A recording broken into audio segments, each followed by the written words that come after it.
Thank you, Madam Mayor. Can I begin by thanking the thousands of residents and businesses who have been in touch with the Council and me as Cabinet Member for Transport in recent weeks to give their feedback. The response has been truly unprecedented, and I think some common themes can be identified.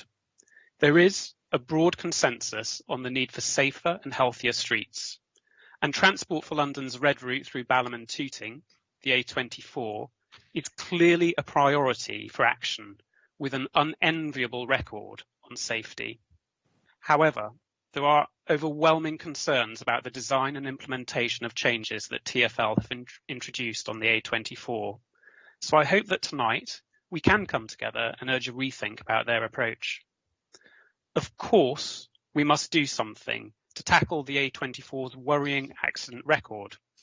We want TfL to make the road safer for cyclists and all the users of CS7. And pedestrians. We mustn't forget that a number of the tragic accidents have involved people crossing this road, especially at the major crossroads, which TfL desperately need to address.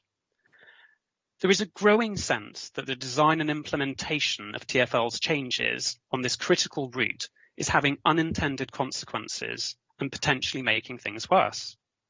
We know from the Council's own director-led review that emergency services like the police and the fire brigade have highlighted problems with access and response times. Springfield Hospital too, while supporting the aims of traffic calming measures, has highlighted the detrimental impact on patients and NHS staff. A typical comment in recent weeks goes like this.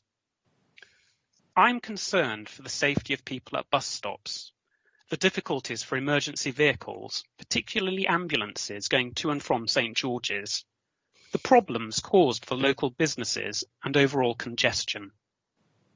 I suspect many of the councillors in the minority group would agree with this summary by their Labour colleague, Siobhan McDonough MP. So, how do we make things better? How do we deliver on those aims of improving safety on this busy and important road without the issues that we have seen in recent weeks? The first thing is to acknowledge the ongoing problems. The London Mayor himself said in a radio interview on the 18th of September that there have been problems with congestion on the A24, blocking emergency vehicles. Yes, TfL have now begun to increase the spacing between the cycle wands so that cars can pull in between them. That was something that Wandsworth Council transport officers urged them to do during the design stage, so I do welcome the fact that they are finally following that advice. As well as improving the design, it's vital that TfL engage with local communities and businesses. Let's urge TfL to do more to help local businesses in these difficult times. Surely the design can be more flexible, especially on issues like loading bays.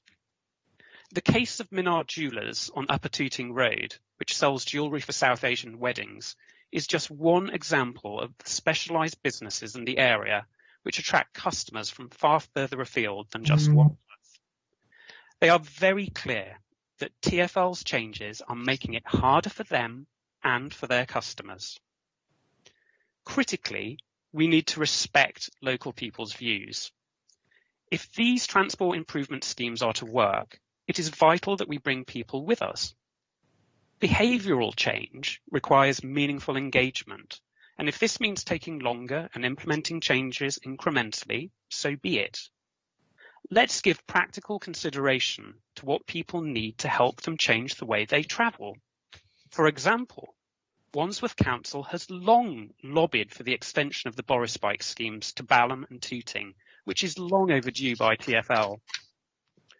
In terms of the Labour Group's amendment, personally, I think we need to keep the wording and sense of urgency in the original text. TfL needs to address the A24 problems as a priority. Local people and businesses deserve answers to their questions now, not in 18 months' time.